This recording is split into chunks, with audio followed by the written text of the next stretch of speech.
Zakaj je natančno zdaj ta klub tukaj? Prvič zaradi zabave, pa zaradi gledanja diapozitivov, to sem že rekel.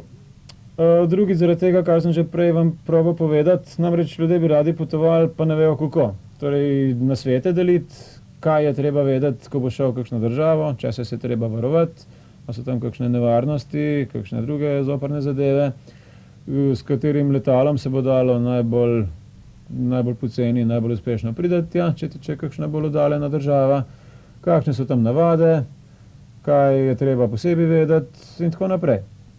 Vsake toliko poskušamo tudi sami kam iti. Do zdaj nam je še najbolj uspevalo to, da gremo vsako leto za karneval v Benetke. Za ta karneval v Benetkah ste sigurno že slišali. Mi ponovadi gremo pa z enim avtobusom in pridemo že isti dan nazaj. Mogoče bomo kdaj poskušali tudi tako, da bomo ostali eno noč, pa bi tudi v tistem mladinskem domu tam v Benetkah poskušali prespati. In poskušamo vedno zmeraj za minimalno ceno narediti tisto, kar se da. Druga stvar, ki je zdaj postala že kar počasi tradicionalna, je naš prvomajski izlet. K sreči smo ohranili v Sloveniji praznovanje 1. maja in k sreči je v večini šol pa univerz takrat torej prosto, najmanj en teden. Tako da ponovadi izgleda tako. V petek gremo od doma in smo potem cel teden nekje, naslednji teden, se pravi v nedeljo, letos je bilo pa to celo v ponedeljek, se potem vrnemo nazaj. Največkrat je bila to Sicilija. No, zdaj takole, če greš na Sicilijo, potem je treba iti z vlakom, mislim, da je po 4 popoldne iz Ljubljane, pride se potem enkrat zvečer v Trst, pa se ti režiš tamle. Tamle zadnje Matej, ki snema in on je bil enkrat z nami in slele maha z roko. No, in on je tak mrtvaški obraz naredil, verjetno zaradi tega, ko se je spomnil, kako je z njim izgledal, takrat, ko je on tukaj potoval. No, kakorkoli že. Odpravimo se torej do Trsta, tam nažalost je treba kakšno uro čakati, potem se pa celo noč počasi vlečeš do Rima. V Rim prideš ob enih, mislim, da 7, 8 zjutraj. Cel dan imaš časa, da se sprehajaš sem in tja po Rimu, vidiš lahko vse glavne znamenitosti, še kakšne domačine lahko srečaš in se malo pogovoriš z njimi in tako naprej. Zvečer se gre precej pozno, koliko se spomnim, nekaj okrog 10 ali 11 iz Rima, spet se celo noč vozaš in si potem zjutraj na Siciliji. Noči še niso tako grozne na vlaku, ker v Italiji imajo podobno kot zadnje čase tudi pri nas tiste sedeže, ki se dajo tako potegniti skupaj, se najbrž poznate.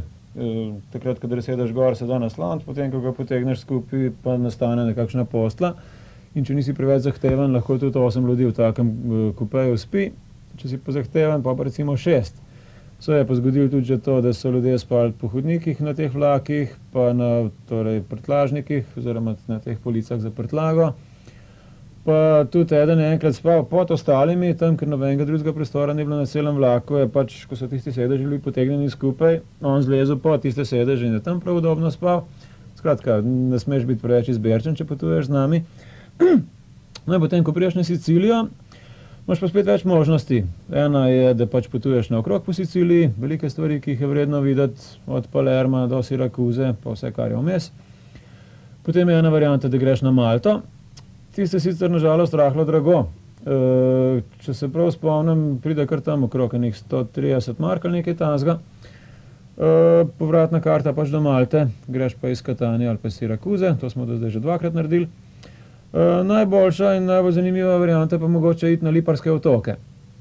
Liparski otoki so pa ena taka veriga zelo simpatičnih mečkanih vulkanskih otočkov severno od Sicilije.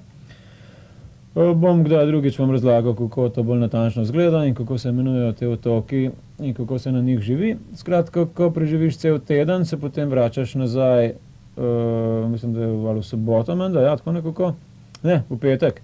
Tako da si celo soboto potem v Napoliju, ali pa Neaplju, kakor imate rajš, in v nedeljo popoldne priješ potem v Ljubljano. No, letos se je pa za en dan premaknilo, tako da smo potem šele v ponedeljek prišli v Ljubljano.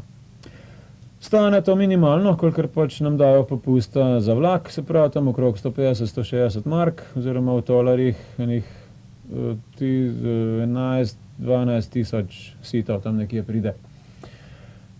Dobička nima nobeden nič od tega, zaradi tega imamo tudi pravico, da zdaj delamo malo reklamo za te stvari. Vsak bo pač plačal samo tisto, kolikor bo res stala ta njegova pot. No, zdaj zadnje čase se lotevamo pa tudi malo drugačnih stvari. To pa ni več v okviru popotnika, ker pa pač mi nismo agencija, ampak poskušamo ali preko Erasma ali pa preko kakšne druge agencije iti še kam drugam. No in lansko leto smo na tak način bili v Turčiji.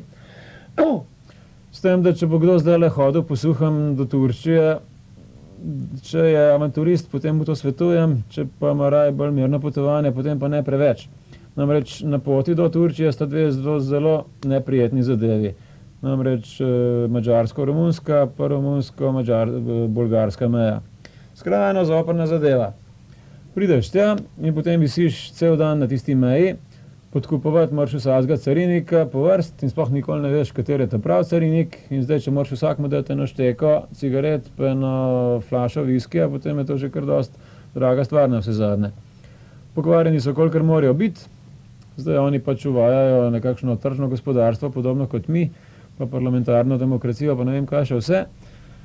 Praksa je pa taka, da so pač obdržali večino svojih slabih navad lepo iz komunističnih časov, večino, kar je slabega pri komunizmu, pri kapitalizmu so pa tudi že prevzeli. Tako da zdaj je tam pač mešanica vsega najslabšega. Tako da če imate slabe živce, raj ne hoditi na tiste meje zaenkrat. Drugače pa potem, ko priješ do Turčije, je pa stvar zelo simpatična. Turki so izredno simpatični ljudje, zelo prijazni, zelo gostoljubni, pa kar je bistveno ne preveč vsiljivi. Ker marsikaj na svetu, predvsem v arabskih državah, pa na Bližnjem vzhodu, še kje druge, pa tudi na Srednjem vzhodu, Indija recimo, so sicer prijazni, pa gostoljubni, pa vse, kar hočeš, ampak so pa vsiljivi, tako da včasih je treba imeti že kar take precej debele živce. No, v Turčiji pa, kot rečeno, so pa dosti simpatični. Mi smo šli tako, da smo najprej šli v Istanbul za par dni, potem smo pa naredili nekakšen krog po Turčiji. Šli smo v Kapadokijo, zelo zanimiva zadeva, tudi o tem bomo še kdaj se kaj pogovorili. Take zanimive skalne tvorbe, pa balansirajoče skale na raznih zelo tenkih vrtovih in tako naprej. Boste videli, predvsej taka spektakularna zadeva. Potem smo bili na obali večkrat, ker se treba tudi malo relaksirati, pa malo zaplavati. Celo dolgo vrsto raznih grških in potem še kasneje rimskih torej ruševin smo pogledali. In nekatere od teh ruševin so še zelo dobro ohranjene, tudi marsikakšna še vedno deluje. V Pamukale smo šli, če ste kdaj slišali zanje. Taki simpatični bazenčki so tam, ki izgleda nekaj podobnega kot v Škocjanskih jamah, če ste kdaj videli, samo povečano za njih 10krat ali pa 50krat. Tem se potem vračala spet, nažalost, preko istih držav, kot sem jih že prej omenil. No, zdaj, takrat, ko se bo dalo to malo... I see trees of green,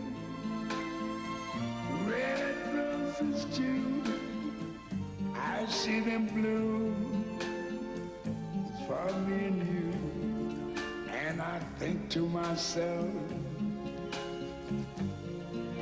what a wonderful world.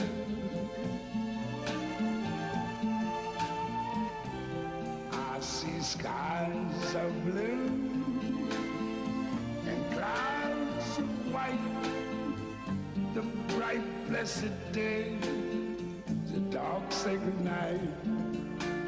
And I think to myself,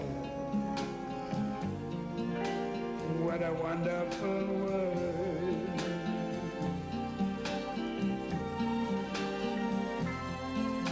The colors of the rainbow, so pretty in the sky, are also on the faces of people going by.